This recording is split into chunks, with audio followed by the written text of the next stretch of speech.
ที่ศาลาการประเรียนวัดสำราญนิเวศพระอารามหลวงอำเภอเมืองจังหวัดอำนาจเจริญนายเสนีสมเขียวหวานผู้ว่าราชการจังหวัดอำนาจเจริญเป็นประธานประกอบพิธีทางศาสนาถวายเป็นพระกุศลแด่สมเด็จพระเจ้าลูกเธอเจ้าฝ่าพัชรกิติยาภา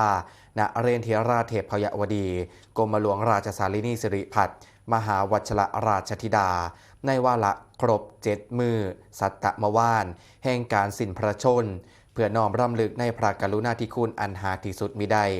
โดยมีนางพุทธนีสมเขียวหวานนายกเหล่ากาชาติจังหวัด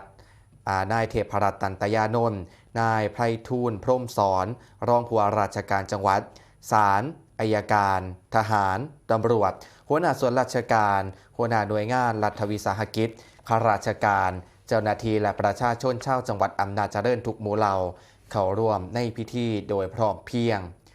โดยหลังจากประกอบพิธีบำเพ็ญกุศลแล้วก็ได้ร่วมกันเฮ็ดบุญตักบาตรพระสงฆ์เพื่ออุทิศถวายเป็นพระกุศลแด่สมเด็จพระเจ้าลูกเธอเจ้าฝ่าพัชรกิติยาภาณเรนทิราชเทพยวดีกรมหลวงราชสารินีสิริพัฒน์มหาวัชรราชธิดาเป็นการน้อมรำลึกในพระกรุณาธิคุณอันล้นพ้นหาที่สุดมิได้